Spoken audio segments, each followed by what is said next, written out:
أعوذ بالله من الشيطان الرجيم بسم الله الرحمن الرحيم.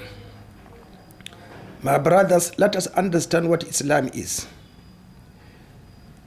Islam began with from the time of Prophet Adam alayhi salam. It ended with the arrival of Muhammad Rasulullah sallallahu alayhi wasallam. And he came with this respect.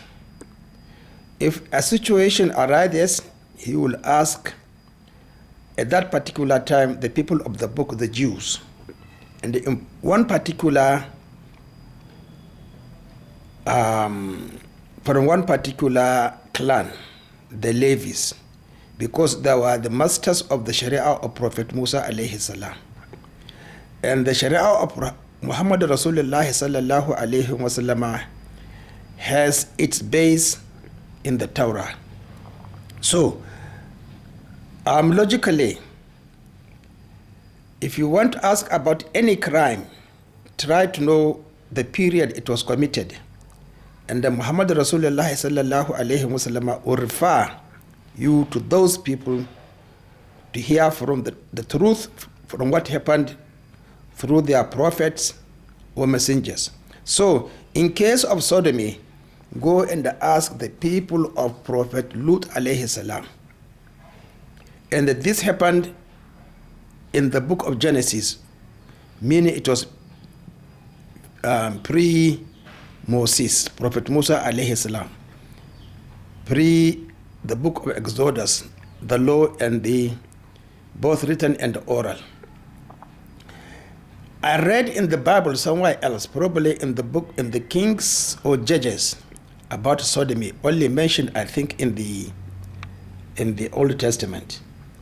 I don't think Sodomy was mentioned in the New Testament. The Jews were not sodomists in the time of Prophet Muhammad sallallahu alaihi wasallam,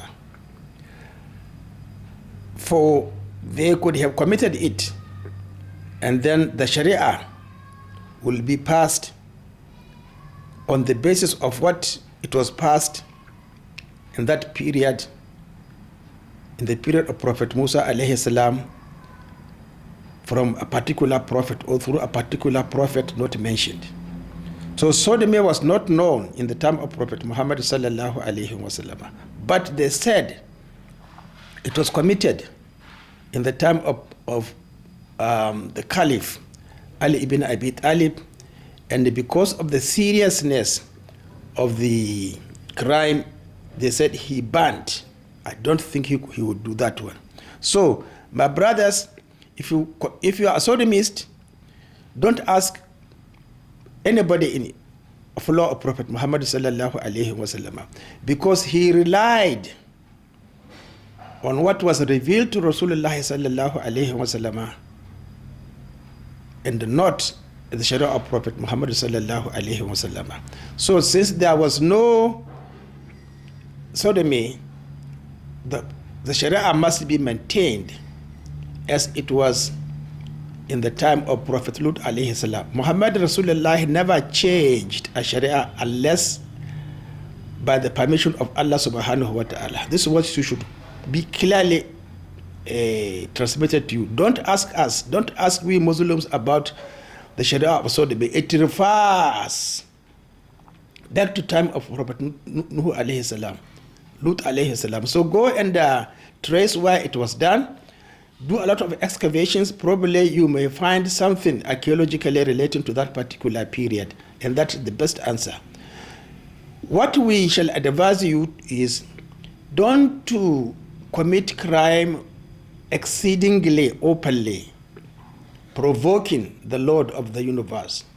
Read the commentary of Reverend Mathew Henry on the hate, the dislike of Allah subhanahu wa ta'ala when things are exceedingly done overtly without any restriction and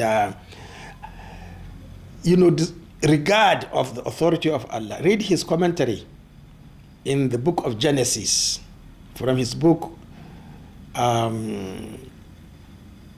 Mathew Henry's complete commentary on the Holy Bible. That is what is applicable to us, we Muslims. So don't discuss about sodomy with the people, with the followers of Muhammad. Hide it. Now, if you read extensively the history of sodomy, well, there's no punishment on you by Muhammad. That punishment is still what the people of Lot committed, and Allah punished them. If you repent, you repent on your own. But nobody will say you are entering hell from the mouth of Prophet Muhammad sallallahu alaihi wasallam. It's from what happened to them. They were destroyed. So please, let us respect ourselves and let us not be provoking each other or, saying somebody said that while it was not said by him. I think this is a fairly more moderate, scientific, and acceptable way to communicate to you. If you want to understand your mistakes, it is there. And I always ask myself, why am I not a sodomist? I don't know the reason. So if you don't know the reason, why should you discuss it with me? I don't know. Let us be honest, only to answer on what we are sure of. Otherwise, let us keep quiet and stop asking questions. Assalamu alaikum.